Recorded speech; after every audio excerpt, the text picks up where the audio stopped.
എല്ലാവർക്കും നമസ്കാരം. എല്ലാവരും സുഖമായിട്ടൊക്കെ ഇരിക്കുന്നോ? ഇന്ന് ഞാൻ നിങ്ങളുമായിട്ട് ഷെയർ ചെയ്യുന്നതേ ഒരു മാങ്ങയുടെ റെസിപ്പിയാണ് കേട്ടോ. ഇപ്പം മാങ്ങയുടെ സീസണൊക്കെ ആണല്ലോ. ഏത് വിധത്തിലും ഏത് രീതിയിലും നമുക്ക് മാങ്ങ ഉള്ള സീസണിൽ തയ്യാറാക്കി നമുക്ക് കഴിക്കാൻ പറ്റും. അപ്പം മാങ്ങ കൊണ്ട് പല വിഭവങ്ങളും നമ്മൾ ഉണ്ടാക്കും. അച്ചാറുണ്ടാക്കും, വെട്ടുമാങ്ങ അച്ചാറുണ്ടാക്കും, കണ്ണിമാങ്ങ അച്ചാറുണ്ടാക്കും, കുറേ വർഷങ്ങൾ സൂക്ഷിച്ച് വെക്കത്തക്ക രീതിയിലുള്ള അച്ചാറുണ്ടാക്കും. അങ്ങനെ പല രീതിയിലുള്ള വിഭവങ്ങൾ നമ്മൾ മാങ്ങ ഉണ്ടാക്കും. ഇത് മാങ്ങ ഉണ്ടാക്കുന്ന ഒരു പ്രത്യേക തരത്തിലുള്ളൊരു വിഭവമാണ് എണ്ണമാങ്ങ ചമ്മന്തി എന്ന് പറയും. അപ്പം മക്കളെ, ഈ എണ്ണമാങ്ങ ചമ്മന്തി എല്ലാവർക്കും അറിയാമായിരിക്കും. അറിയാൻ പാടില്ലാത്തവർക്ക് വേണ്ടിയാണ്. കുഞ്ഞുങ്ങളൊക്കെ കഴിക്കും കേട്ടോ. അപ്പം വളരെ രുചികരമായിട്ടുള്ള രീതിയിലും കേടുകൂടാത്ത രീതിയിലുമാണ് നമ്മൾ ഈ ചമ്മന്തി തയ്യാറാക്കുന്നത്. അപ്പോൾ ഇത് ഫ്രിഡ്ജിൽ വെച്ച് ഉപയോഗിക്കാം, നമുക്ക് പുറത്ത് വെച്ച് ഉപയോഗിക്കാം. അപ്പോൾ അത്രയ്ക്ക് രുചിയാണ്. കുഞ്ഞുങ്ങൾക്കെല്ലാം ഇഷ്ടപ്പെടും കേട്ടോ. അവർ ചോറ് കഴിക്കാത്തവരും ഒരു സൈഡ് ഡിഷായിട്ട് കൊടുത്താൽ അവർ ആസ്വദിച്ച് ചോറ് കഴിക്കും. അപ്പോൾ ഇതെങ്ങനെ തയ്യാറാക്കിയിരിക്കുന്ന വീഡിയോ ഒന്ന് പോകാം. വീഡിയോയിലേക്ക് വാ മക്കളെ. നമ്മുടെ എണ്ണമാങ്ങ ചമ്മന്തി തയ്യാറാക്കുന്നതിന് ഞാൻ എടുത്തിരിക്കുന്ന 2 മാങ്ങയാണ് ഇത് കേട്ടോ. ഇത് സാധാരണ നല്ല പുളിയുള്ള മാങ്ങയാണ്. നല്ല പുളിയുള്ള മാങ്ങയാണ് ഇതിനായിട്ട് എടുക്കേണ്ടത്. ഇതിപ്പോൾ ഒരു വലിയ മാങ്ങയാണെങ്കിൽ നമുക്ക് 1 മാങ്ങ മതി. ഇതിപ്പം വലുതായതുകൊണ്ട് ഞാൻ 2 മാങ്ങ എടുക്കുന്നുണ്ട്. ഇതിൻ്റെ മാങ്ങാണ്ടി ഇച്ചിരി വലുതാണെന്ന് തോന്നുന്നു. അപ്പോൾ നമ്മളൊരു 200 ഗ്രാം തൂക്കം വരുമായിരിക്കുമെന്ന് എനിക്ക് തോന്നുന്നു. അപ്പോൾ ഇതാണ് ഞാൻ എണ്ണമാങ്ങ ചമ്മന്തി തയ്യാറാക്കാനായിട്ട് എടുത്തിരിക്കുന്നത്. അപ്പോൾ നമ്മുടെ വീട്ടിലെ മാങ്ങയാണ്. നമ്മുടെ വീട്ടിൽ നിന്ന് വെച്ചാൽ ഞങ്ങളുടെ ബന്ധു വീട്ടിലെയാണ് മാങ്ങ ആയതുകൊണ്ട് നമ്മളതിൻ്റെ പുറത്തോട് അല്ലെങ്കിലും ഈ മാങ്ങ ചമ്മന്തിക്ക് നമ്മൾ തൊലി കളയത്തില്ല. തൊലി കളഞ്ഞാൽ ശരിയാവത്തില്ല. അത് എന്താണെന്ന് ഞാൻ പിന്നീട് കാണിച്ചു തരാം. അപ്പം നമ്മളിത് നന്നായിട്ട് വാഷ് ചെയ്ത് വെച്ചിരിക്കുന്നതാണ്, കഴുകിയതാണ്. അപ്പോൾ ഇത് കട്ട് ചെയ്യുന്നത് എങ്ങനെയാണെന്ന് ഞാനൊന്ന് കാണിച്ചു തരാം. അപ്പോൾ ഈ മാങ്ങയുടെ നമ്മൾ കണ്ട് ഇതിൻ്റെ ഈ മുഖം കളയും, നമ്മൾ ചെത്തിക്കളയും. കണ്ടോ? ആദ്യം നല്ല വിളഞ്ഞ മാങ്ങയാണ് ഇത് കേട്ടോ. നമ്മളാണ് ഇതേ രീതിയിൽ ഇങ്ങനെ നമ്മൾ മെത്തപ്പൂള് ഇങ്ങനെ കട്ട് ചെയ്യും. കണ്ടില്ലേ? നല്ല കട്ടിയുള്ള മാങ്ങയാണ്. അതുകൊണ്ട് ഇത് എണ്ണയ്ക്കകത്ത് മൂപ്പിക്കണം. അപ്പോൾ മൂക്കാനൊക്കെ എളുപ്പമാണ്. അപ്പോൾ നമ്മൾ കണ്ട ഇതേ രീതിയിൽ നീളത്തിൽ നമ്മൾ സ്ലൈസ് ചെയ്ത്, അത്ര അങ്ങ് സ്ലൈസ് ആക്കണ്ടാണ്ട് ഇതേ രീതിയിൽ ഈ വലിപ്പത്തിൽ നമ്മൾ കട്ട് ചെയ്ത് എടുക്കണം. ഇതേ രീതിയിൽ ഇങ്ങനെ കട്ട് ചെയ്യുകയാണ്. കണ്ടില്ലേ? ഇതേ രീതിയിൽ വേണം നമ്മൾ ഇത് കട്ട് ചെയ്തെടുക്കാൻ. അപ്പോൾ നമുക്കിത് എല്ലാം ഇതേ രീതിയിൽ ഇങ്ങനെ കട്ട് ചെയ്തെടുക്കാം. ഇനിയും ഇതിൻ്റെ കൂടെ നമ്മളിതെല്ലാം നല്ല കട്ട് ചെയ്ത് കൊണ്ടുവന്നിട്ടുണ്ട്. കണ്ടില്ലേ? ഇതിൻ്റെ മറ്റ പൂള് മാത്രമേ ഞാൻ എടുത്തിട്ടുള്ളൂ. ഇതിൻ്റെ സൈഡിലുള്ള പൂളൊന്നും ഞാൻ എടുത്തിട്ടില്ല. അതിപ്പോൾ നമുക്ക് ഇതേ രീതിയിൽ കട്ട് ചെയ്തെടുക്കാൻ പറ്റത്തില്ല. അപ്പോൾ നല്ല ഇത്രയും കിട്ടിയിട്ടുണ്ട് കേട്ടോ. നമുക്കിത് മതി. ഇത്രയും ഒരു ചമ്മന്തി ഉണ്ടാക്കാനായിട്ട് നമുക്ക് ഇത്രയും മതി. അപ്പോൾ നമ്മൾ ആ മെത്തപ്പൂള് മാത്രമേ കട്ട് ചെയ്തെടുത്തിട്ടുള്ളൂ. അതുകൊണ്ട് ഇതേ രീതിയിൽ കട്ട് ചെയ്തെടുത്തിട്ടുണ്ട്. നമുക്കിനി ഇത് അധികം നേരം മാറ്റി വെച്ചിട്ട് അതിനകത്ത് വെള്ളം ഇറങ്ങും. നമ്മൾ ഉപ്പ് ഇടത്തില്ല കേട്ടോ. ഉപ്പ് ഇട്ടാൽ അതിനകത്ത് വെള്ളം ഇറങ്ങും. അപ്പോൾ നമുക്കത് ബുദ്ധിമുട്ടാവും. വറുത്തൊക്കെ എടുക്കേണ്ടതാണ്. അപ്പോൾ ഇത് ഇവിടെ ഇരിക്കട്ടെ. അപ്പോൾ ഇതിൻ്റെ കൂടെ ചേർക്കാനുള്ളതെന്ന് പറഞ്ഞാൽ നമ്മൾ തേങ്ങയാണ്. അതുകൊണ്ട് ഒരു ചെറിയ തേങ്ങ എടുത്തിട്ടുണ്ട് ഞാൻ. അതുകൊണ്ട് ഇതേ രീതിയിൽ നമ്മൾ ഇതിനെന്താ പറയുന്നത്, തേങ്ങാ കൊത്തായിട്ട് നമ്മളിങ്ങനെ കൊത്തായിട്ട് ഇങ്ങനെ പൂളി കട്ട് ചെയ്ത് തേങ്ങ പൊട്ടിച്ചിട്ട് ഇതേ രീതിയിൽ ഓരോ പൂളായിട്ട് നമ്മൾ കട്ട് ചെയ്ത് എടുത്തിട്ടുണ്ട്. പിന്നെ ഇതിനകത്തേക്ക് ചേർക്കാൻ നമ്മൾ ചെറിയ ഉള്ളി, ഒരു 12 ചെറിയ ഉള്ളി ഉണ്ട് ഇത് കേട്ടോ. 12 എത്ര ചെറിയ ഉള്ളി ചേർത്താലും നല്ലതാണ്. ഞാനിതിപ്പോൾ ഒരു 12 ചെറിയ ഉള്ളി എല്ലാം തൊലി കളഞ്ഞെല്ലാം കഴുകി എടുത്ത് വെച്ചിട്ടുണ്ട്. പിന്നെ നമ്മളിതിലേക്ക് ചേർക്കാൻ 1 ടീസ്പൂൺ ഉഴുന്നും എടുത്തിട്ടുണ്ട്. ഒരു 1/2 ടീസ്പൂൺ കുരുമുളകും എടുത്തിട്ടുണ്ട്. നമ്മുടെ എരിവിനനുസരിച്ച് നമുക്ക് കുരുമുളക് ചേർക്കാൻ ഒരു 10-12 കാശ്മീരി മുളകാണ്. നമുക്ക് എരിവ് ഒക്കെ വലിയ എരിവുള്ള മുളക് നമ്മൾ ഉപയോഗിക്കാറില്ല. അപ്പോൾ ഈ മുളകിന് അത്യാവശ്യം എരിവൊക്കെ ഉണ്ട്. അപ്പോൾ നമ്മളിത് 12 കാശ്മീരി മുളകാണ് എടുത്തിരിക്കുന്നത്. പിന്നെ ഒരു ചെറിയ കഷ്ണം ഇഞ്ചിയും ഇതേ രീതിയിൽ അരിഞ്ഞു വെച്ചിട്ടുണ്ട്. പിന്നെ ഒരു 3 തണ്ട് കറിവേപ്പില, പിന്നെ ഒരു 5 അല്ലി വെളുത്തുള്ളി എടുത്ത് വെച്ചിട്ടുണ്ട്. തൊലി കളയാതാണ്, തോടോടാണ് എടുത്ത് വെച്ചിരിക്കുന്നത്. അപ്പോൾ ഇതും നമ്മൾ ചേർക്കുന്നുണ്ട്. ഉള്ളി വേണം ഇനിയും ചേർക്കാം കേട്ടോ. പിന്നെ ഞാൻ എടുത്തിരിക്കുന്നതിനകത്ത് ചേർക്കാനുള്ള കായമാണ്. പിന്നെ നമ്മൾ ഉപ്പ്. അപ്പോൾ ഇതെല്ലാം എങ്ങനെയൊക്കെ പാകപ്പെടുത്തുന്നത് നമുക്കൊന്ന് നോക്കാം. അപ്പോൾ നമ്മുടെ ഈ ഐറ്റംസ് എല്ലാം നമുക്ക് വറുത്തെടുക്കണം. അതാണ് എണ്ണമാങ്ങ വറുത്ത ചമ്മന്തി. അപ്പം നമുക്ക് അതിനായിട്ട് നമുക്ക് എണ്ണയും വേണം കേട്ടോ. ഇതാണ് നല്ലെണ്ണയാണ് ഞാനായിട്ട് എടുക്കുന്നത്. നല്ലെണ്ണ എടുത്തിട്ട് നമുക്ക് ആവശ്യത്തിന് നല്ലെണ്ണ ഉപയോഗിക്കാം. അപ്പോൾ നമുക്കിതെല്ലാം ഒന്ന് വറുത്തെടുക്കാം. അപ്പോൾ മക്കളെ, നമ്മൾ എണ്ണ മാങ്ങ ചമ്മന്തി തയ്യാറാക്കാനായിട്ട് നമുക്ക് ഇതെല്ലാം വറക്കാൻ വേണ്ടി നമ്മൾ കണ്ട ചീനിച്ചട്ടിയാണ്, ഇൻഡാലിയത്തിൻ്റെ ചീനിച്ചട്ടിയാണ്. ഇതിലേക്ക് ഞാൻ എണ്ണ ഒഴിച്ചു കൊടുക്കുകയാണ്. നല്ലെണ്ണ, അതിന് കണക്കൊന്നുമില്ല. നമ്മുടെ ഈ ഇത്രയും മൂത്ത് വരാൻ വേണ്ടിയുള്ള എണ്ണ നമ്മൾ ചേർക്കണം.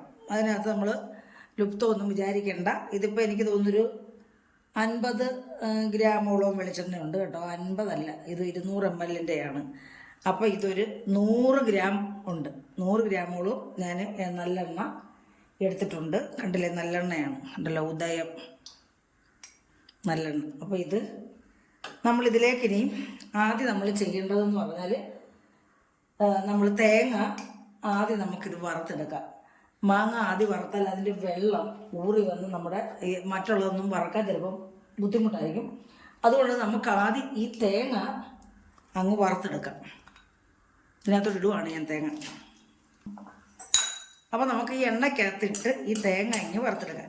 നമ്മൾ ഈ എണ്ണയ്ക്കകത്ത് ചെയ്യുന്നതിൻ്റെ പ്രധാന കാരണം നമുക്ക് കുറച്ച് ദിവസം വെച്ചിരുന്ന് കൂട്ടാം. എണ്ണയ്ക്കകത്താകുമ്പോൾ ഈ എണ്ണ കനച്ചു പോകത്തില്ല. അത് വെളിച്ചെണ്ണയ്ക്കകത്ത് നമ്മളിങ്ങനെ ചെയ്താൽ വെളിച്ചെണ്ണ പെട്ടെന്ന് കനച്ചു പോകും. നമ്മുടെ ഈ ചമ്മന്തി പെട്ടെന്ന് ചീത്തയാവുകയും ചെയ്യും. നമുക്ക് ഒരാഴ്ച വരെ, മാക്സിമം ഒരാഴ്ച, അല്ലെങ്കിൽ അത് കുറച്ചായാലും. അപ്പോൾ നമ്മൾ അതിൽ കൂടുതൽ എടുക്കാൻ പറ്റത്തില്ല കേട്ടോ. ഇത് കാരണം തേങ്ങ, മാങ്ങ എല്ലാം കൂടെ നമ്മൾ പൊടിച്ചുണ്ടാക്കുന്ന ചമ്മന്തിയല്ലേ. അപ്പോൾ അത് ഫ്രിഡ്ജിൽ നന്നായിട്ട് സൂക്ഷിച്ച് വെച്ചിരുന്നാൽ വേണമെങ്കിൽ ഒത്തിരി നാൾ നമുക്ക് ഉപയോഗിക്കാം. അപ്പോൾ ഇത് ഈ എണ്ണയ്ക്കകത്ത് കിടന്ന് ഇങ്ങനെ നന്നായിട്ട് മൂത്ത് വരട്ടെ. എണ്ണയായ അപ്പോൾ ഈ തേങ്ങ ഇവിടെ കിടന്ന് നന്നായിട്ടൊന്ന് മൂക്കട്ടെ. അപ്പോൾ മക്കളെ, നമ്മുടെ തേങ്ങ ഇങ്ങനെ പകുതി മൂപ്പായിട്ടുണ്ട് കേട്ടോ. നമ്മൾ കുറേ സമയം എടുക്കും. ക്ഷമ വേണം ഇങ്ങനെയുള്ള ഐറ്റംസൊക്കെ ചെയ്യണമെങ്കിൽ നമുക്ക്. അപ്പം മക്കളെ, നമ്മുടെ തേങ്ങ ഇവിടെ മൂത്തിട്ടുണ്ട് കേട്ടോ. നമ്മൾ ഫ്ലെയിം ഹൈ ആയിട്ടിട്ട് വേണം നമ്മൾ ഇത് കോരിയെടുക്കാൻ. എന്നാലേ ഇതിൻ്റെ എണ്ണ ഊർന്നു പോകത്തുള്ളൂ. നമ്മൾ ലോ ഫ്ലെയിമിലിട്ടാൽ എണ്ണ ഇത് പൊടിച്ചിരിക്കും. ഇങ്ങനെ ഊർന്നു പോകണമെന്നുണ്ടെങ്കിൽ നമ്മൾ ഹൈ ഫ്ലെയിമിലിട്ട് വേണം നമ്മൾ ഈ വറവ് സാധനങ്ങളൊക്കെ കോരിയെടുക്കാൻ കേട്ടോ. അത് പ്രത്യേകം നമ്മൾ ശ്രദ്ധിക്കണം. അല്ലെങ്കിൽ ഞാൻ പറഞ്ഞില്ലേ, എണ്ണ അതിനകത്ത് പൊടിച്ചിരിക്കും, ഇങ്ങനെ തളർന്ന് കിടന്നിരിക്കും. അപ്പോൾ നമ്മളിങ്ങനെ ഹൈ ഫ്ലെയിമിൽ തന്നെ ഇട്ട് വേണം അത് കോരിയെടുക്കാൻ. നമുക്ക് ഓരോന്ന് വറുത്തെടുക്കാം കേട്ടോ. എല്ലാം കൂടെ ഒന്നിച്ചിട്ട് വറുത്താൽ പലതിനും പല മൂപ്പല്ലേ. അപ്പോൾ അതുകൊണ്ട് ഞാൻ ഓരോന്നിട്ടിങ്ങി മൂപ്പിച്ചെടുക്കുകയാണ്. എന്നിട്ട് നമ്മളിതിലേക്ക് ഇനി ചെറിയ ഉള്ളി ഇട്ട് കൊടുക്കുവാണ്. കൂട്ടത്തിൽ തന്നെ നമ്മൾ വെളുത്തുള്ളി അങ്ങോട്ട് ഇത് കഴുകിയതാണ് കേട്ടോ. എന്നിട്ട് ഒരു തൊലിക്ക് ഗുണങ്ങളുള്ളതാണേ, അതുകൊണ്ട് തൊലി കളയുന്നില്ല. അപ്പോൾ അത് മൂക്കട്ടെ, രണ്ടും കൂടെ നന്നായിട്ട് മൂത്ത് വരട്ടെ. അപ്പോൾ നമ്മുടെ ചെറിയ ഉള്ളിയും വെളുത്തുള്ളിയും മൂത്തിട്ട് നമുക്ക് ഈ പാത്രത്തിൻ്റെ ഒരു സൈഡിലോട്ട് തന്നെ നമുക്ക് അതങ്ങ് കോരിയിട്ട് കൊടുക്കാം. ഞാൻ പറഞ്ഞേ ഹൈ ഫ്ലെയിമിലിട്ട് തന്നെ വേണം നമ്മളിത് കോരിയെടുക്കാൻ. അപ്പോൾ നല്ല കോരിയെടുക്കുവാണ്.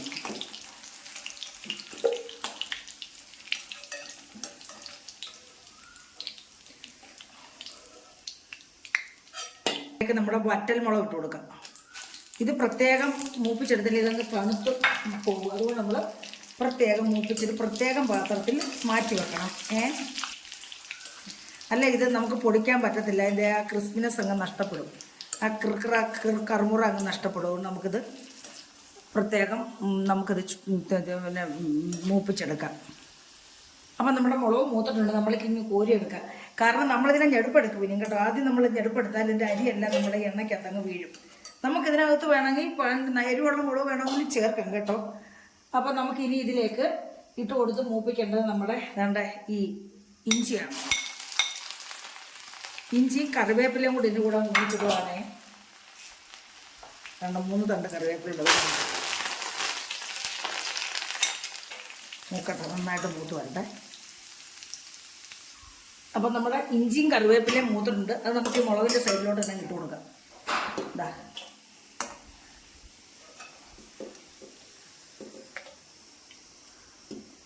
കറിവേപ്പില നമ്മുടെ വീട്ടിലായതുകൊണ്ടേ അതിനത്ര കട്ടിയില്ലാത്തതാകണ്ടല്ലേ.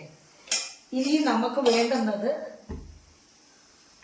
നമുക്ക് മാങ്ങയാണ്. നമ്മുടെ മാങ്ങ ഇനിയും വറുത്ത് കോരിയെടുക്കാം. കുറേശ്ശെ വറുത്ത് കോരിയെടുക്കാം. നമ്മളിതിനകത്ത് ഉപ്പൊന്നും ചേർക്കത്തില്ല കേട്ടോ.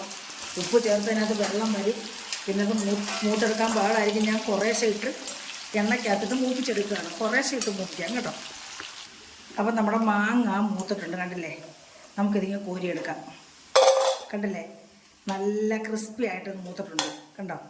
നമ്മൾ വേറൊരു പാത്രത്തിലോട്ടാണ് ഇത് മാറ്റിയിരിക്കുന്നത്. എല്ലാം ഒരു പാത്രത്തിലല്ല, അതിൻ്റെ തണുത്ത് പോകും പല മൂപ്പായിട്ട്. നമുക്ക് ഇതേപോലെ നമ്മുടെ മാങ്ങ എല്ലാം ഇങ്ങ് വറുത്തെടുക്കാം. കുറേശ്ശെ ഇട്ട് നമുക്ക് ഇങ്ങനെ വറുത്തെടുക്കാം. അപ്പോൾ മക്കളെ ഈ മാങ്ങായും ഇനി മൂത്ത് വന്നിട്ട് നമുക്കിതിങ്ങനെ കോരിയെടുക്കാം. അപ്പോൾ ഭയങ്കര സമയമെടുക്കും കേട്ടോ ഇത് മൂപ്പിച്ചൊക്കെ എടുക്കാൻ. നമ്മൾ കഷ്ടപ്പെട്ടാലും നല്ല രുചികരമായ രീതിയിൽ ഒരു ചമ്മന്തി തയ്യാറാക്കാമല്ലോ. കുഞ്ഞുങ്ങളൊക്കെ ഇഷ്ടപ്പെടും. ഭക്ഷണം കഴിക്കാത്ത കുഞ്ഞുങ്ങൾക്കൊക്കെ ഒരു സൈഡ് ഡിഷായിട്ട് ഇത് കൊടുത്താൽ അവർ ആവശ്യത്തിന് ഭക്ഷണം കഴിക്കും കേട്ടോ. അപ്പോൾ നമ്മളിതെല്ലാം കണ്ടില്ലേ ഇതേ രീതിയിൽ ഇങ്ങനെ വറുത്ത് കോരി എടുത്തിട്ടുണ്ട്. നമുക്കിനി ഇതിലേക്ക് വേണ്ടുന്നത് നമുക്ക് നമ്മുടെ കുരുമുളകും ഈ നമ്മുടെ ഉഴുന്നും കൂടെ ഒന്ന് നമുക്ക് വറുത്തെടുക്കണം. നമുക്കിനി അത് വറുത്തെടുക്കാവുള്ളൂ. നമുക്ക് എണ്ണയ്ക്കകത്തിട്ടാൽ ഈ എണ്ണയ്ക്കകത്ത് കാണത്തില്ല ഇത് കിടക്കാം. അതുകൊണ്ട് നമുക്കിതൊന്ന് വറുത്ത് വറുത്തെടുക്കാം. കോരണ്ട, വറുത്തെടുക്കാം. അപ്പോൾ നമ്മുടെ ഈ ഉഴുന്നും നമ്മുടെ കുരുമുളകും കൂടെ വറക്കാനായിട്ട് മക്കളായിട്ട് ഇതുപോലൊരു പാനാണ് ഞാൻ ഒരു ചീനിച്ചട്ടി, ചെറിയൊരു ചട്ടി വെച്ചിരിക്കുകയാണ്. അപ്പോൾ ഇതിനകത്ത് എണ്ണയ്ക്കകത്തിട്ടാൽ പിന്നെ ഇത് മുക്കി തപ്പ എടുക്കാൻ പാടായിരിക്കും. അതുകൊണ്ട് ഞാൻ ഇങ്ങനെ ഈ ചട്ടിക്കകത്തോട്ടിട്ട് നമ്മൾ വറക്കുന്ന ചട്ടിയിൽ നിന്ന് കുരുമുളകും ഈ നമ്മുടെ ഉഴുന്നും കൂടി ഇങ്ങനെ വറുത്തെടുക്കുകയാണ്. നമുക്ക് ഇത്രയും മതി, നമ്മുടെ ആവശ്യത്തിന് ചേർക്കാം കേട്ടോ. നമ്മുടെ ഇഷ്ടം അനുസരിച്ച് ചേർക്കാം. എനിക്കിപ്പോൾ ഇത്രയും മതി, അതുകൊണ്ടാണ് ഞാൻ ഇത്രയും എടുക്കുന്നത്. അപ്പോൾ നമുക്കിതങ്ങ് മൂപ്പിച്ചെടുക്കാം. അപ്പോൾ നമ്മുടെ കുരുമുളകും ഉഴുന്നും മൂത്തിട്ടുണ്ട്. നമുക്കിനി ഇതിലേക്ക് കുറച്ച് കായം ചേർത്ത് കൊടുക്കാം. കായം നമുക്ക് എണ്ണയ്ക്കകത്തിട്ട് മൂപ്പിക്കാൻ പറ്റത്തില്ലല്ലോ. അപ്പോൾ ഒരു 1/2 ടീസ്പൂൺ കായം ചേർത്ത് കൊടുക്കുവാണ്. അത് ഇതിൻ്റെ കൂടെ ഇട്ട് നമുക്കൊന്ന് ഇളക്കി മൂപ്പിച്ചിങ്ങെടുക്കാം. കായവും കുരുമുളകും നമ്മുടെ ഉഴുന്നും എല്ലാം മൂത്തിട്ടുണ്ടെങ്കിൽ ഇത് തണുക്കാനായിട്ട് വെക്കാം. അപ്പോഴേ മക്കളെ നമുക്ക് ചമ്മന്തി തയ്യാറാക്കാം. അതിനായിട്ട് ആദ്യം നമ്മുടെ ഈ മുളകും നമ്മളുടെ ഉഴുന്നും കുരുമുളകും കൂടെ പൊടിച്ചു വെച്ചിരിക്കും നമ്മൾ. കാരണം ഇതൊക്കെ നന്നായിട്ട് പൊടിഞ്ഞ് വരേണ്ടതാണല്ലോ. നമ്മൾ ഈ തേങ്ങയുടെയും ഉള്ളിയുടെയും ഒക്കെ കൂടിയിട്ടാൽ ഇത് കുഴഞ്ഞിരിക്കും. അതുകൊണ്ട് നമ്മൾ ഇതെല്ലാം കൂടിയിട്ട് ആദ്യം നമുക്ക് പൊടിച്ചെടുക്കാം. ഉപ്പും കൂടെ ആവശ്യത്തിന് ചേർക്കാം. ഇത് പൊടിയാനായിട്ടുള്ള ഉപ്പും കൂടെ നമുക്ക് ചേർക്കാം. ഞാനിപ്പോൾ ഒരു 1/2 ടീസ്പൂൺ ഉപ്പാണ് ചേർക്കുന്നത്. ഇതൊന്ന് പൊടിച്ചോണ്ട് വരാം. മക്കളെ ഇത് പൊടിച്ചോണ്ട് വന്നിട്ടുണ്ട്. ഇതേ രീതിയിൽ പൊടിഞ്ഞ് കിട്ടിയിട്ടുണ്ട്. വേണ്ട, ഇതേ രീതിയിൽ പൊടിഞ്ഞ് കിട്ടിയിട്ടുണ്ട്. ഇനി നമുക്കിതിലേക്ക് നമ്മളുടെ തേങ്ങായും ആദ്യം ഇട്ട് കൊടുക്കാം. ഉള്ളി നമുക്ക് ലാസ്റ്റ് ഇതിനകത്ത് ചേർത്താൽ മതി. അല്ലെങ്കിൽ ഞാൻ പറഞ്ഞില്ല ഇത് പൊടിയത്തില്ല, കുഴഞ്ഞിരിക്കും. നമ്മൾ ഉള്ളി ഒരെണ്ണതിനകത്ത് വീണിട്ട് അതിങ്ങനെ എടുക്കട്ടെ. നമ്മളിതിൻ്റെ കൂടെ ഇട്ടങ്ങ് നമ്മൾ ഉള്ളി മാത്രം പിന്നെ തേങ്ങ മാത്രം ഒന്നുകൂടി ഇതിൻ്റെ കൂടെ ഒന്ന് പൊടിക്കുകയാണ്. അപ്പം ഇതിലേക്ക് നമുക്ക് ഈ ഇഞ്ചിയും നമ്മുടെ പിന്നെ കറിവേപ്പിലയില്ലയോ ഇതും കൂടെ അങ്ങ് ചേർത്ത് കൊടുക്കാം. കാരണം ഇഞ്ചിയും നല്ല ക്രിസ്പി ആയിട്ടുള്ളതാണല്ലോ, ക്രിസ്പി ആയിട്ട് മൂന്നിരിക്കുമല്ലേ. അപ്പം നമുക്ക് ഇതുകൂടെ അങ്ങ് ചേർത്ത് കൊടുക്കാം. ഇതൊന്ന് പൊടിച്ചെടുക്കാം. എല്ലാം ഇതേ രീതിയിൽ പൊടിഞ്ഞിട്ടുണ്ട്. നമുക്കിനി ഇതിനകത്തിട്ട് നമ്മുടെ പ്രധാന ഐറ്റമായ നമ്മുടെ മാങ്ങ കണ്ടില്ലേ, മാങ്ങ നല്ല കിലുകിലാന്ന് നമ്മൾ മൂപ്പിച്ചെടുത്തിട്ടുണ്ട്. അപ്പോൾ ഇതിൻ്റെ കൂടെ നമ്മുടെ ചെറിയ ഉള്ളി വറുത്തതും വെളുത്തുള്ളിയും കൂടെ അങ്ങ് ചോടും.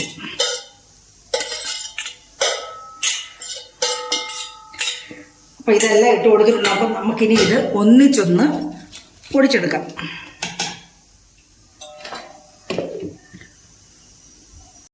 അപ്പോൾ മക്കളെ കണ്ടില്ലേ, നമ്മുടെ എണ്ണമാങ്ങ ചമ്മന്തി ഇവിടെ റെഡിയായി.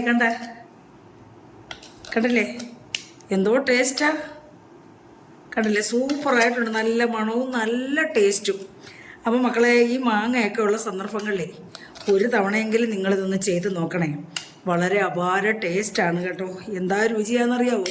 ഇത് കഴിക്കാത്തവർ ഇഷ്ടം പോലെ ചോറ് ആസ്വദിച്ച് കുഞ്ഞുങ്ങളൊക്കെ കഴിക്കും കേട്ടോ. അതേ രീതിയിൽ നല്ലൊരു ചമ്മന്തിയാണ്. സെർവിങ് പ്ലേറ്റിലേക്ക് മാറ്റുകയാണ് കേട്ടോ. കണ്ടില്ലേ എന്താ ടേസ്റ്റ്. എനിക്ക് വായിക്കൂടെ എനിക്കാണെങ്കിൽ എരിവും പുളിയൊന്നും അധികം കഴിക്കാൻ പറ്റത്തില്ല. അപ്പം മക്കളെ രുചികരമായിട്ടുള്ള ഈ എണ്ണ മാങ്ങ ചമ്മന്തി എല്ലാവർക്കും ഇഷ്ടപ്പെട്ടു കാണുമെന്ന് വിശ്വസിക്കുന്നു. ഇഷ്ടപ്പെട്ടിട്ടുണ്ടെങ്കിൽ ഒന്ന് ചെയ്ത് നോക്കുക. എന്നിട്ട് നിങ്ങളുടെ അഭിപ്രായങ്ങൾ കമൻറ്റ് ബോക്സിൽ രേഖപ്പെടുത്തുക, ലൈക്ക് ചെയ്യുക, പഴയതുപോലെ സപ്പോർട്ട് ചെയ്യുക. അപ്പം മക്കളെ അടുത്ത ഒരു നല്ല വീഡിയോ ആയിട്ട് വരുന്നവരെയും എല്ലാവർക്കും എൻ്റെ നന്ദി, നമസ്കാരം.